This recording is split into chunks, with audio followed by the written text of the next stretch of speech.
Magandang araw po sa inyong lahat. Ang kwento pong ito ay hindi lamang tungkol sa pagtitinda ng mani. Ito po ay kwento ng pagmamahal, responsibilidad at laban ng aming pamilya araw-araw. Nagsimula po ako magtinda dahil nais ko pong makatulong kay mama. Nakikita ko po ang kanyang pagod at sakripisyo para lamang matugunan ang aming mga pangangailangan.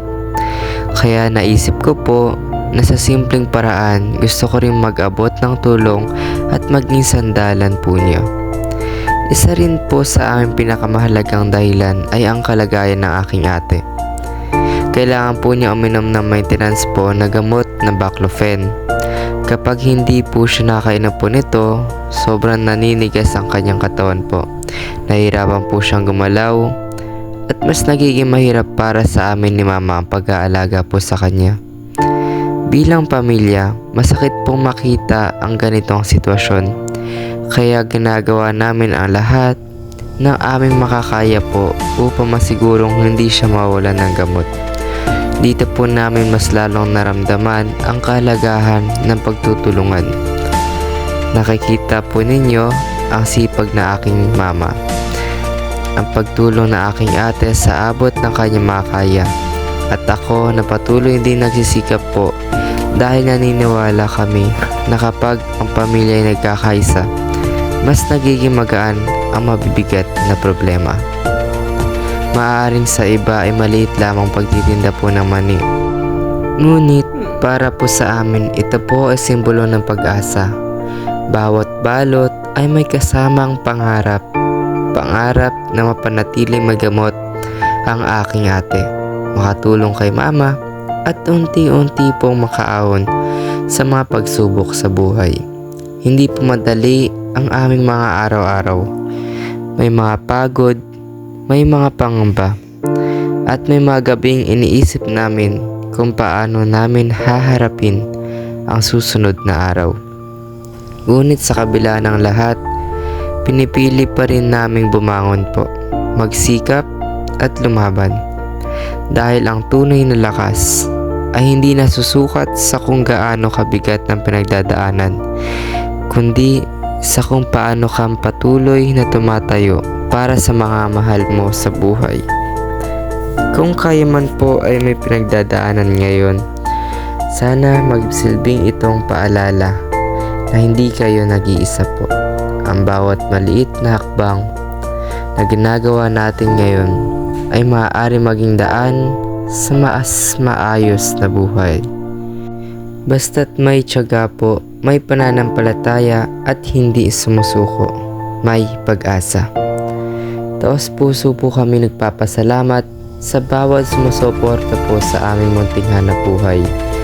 Sa bawat pagbili ninyo ng mani, hindi lamang po kayo bumibili ng simpleng pagkain, nagiging bahagi po kayo ng aming laban, ng aming pag-asa, at ng aming pangarap para sa pamilya. Dalangin po namin na pagpalain po kayo ni Lord sa inyong kabutihan. Ang inyong suporta ay malaking bagay na para sa amin, higit pa po sa inyong inaakala. Patuloy lang po kami lalaban sa buhay. May matibay na pananampalataya kay Lord, may pagmamahal bilang pamilya, at may pusong hindi sumusuko. Maraming salamat po sa pakikinig at naway paalalahanan tayong lahat na sa likod ng bawat simpleng hanap buhay ay may pusong nangangarap at pamilyang ipinaglalaban.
Ano ba yan? Marketing?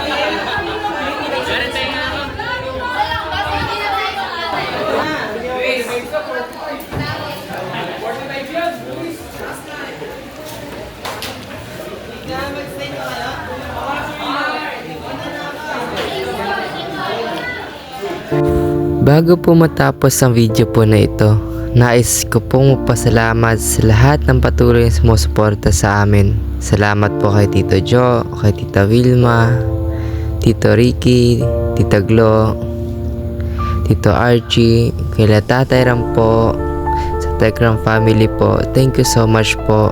At sa mga nanonood po, at sa lahat ng mga nag-subscribe sa aming channel.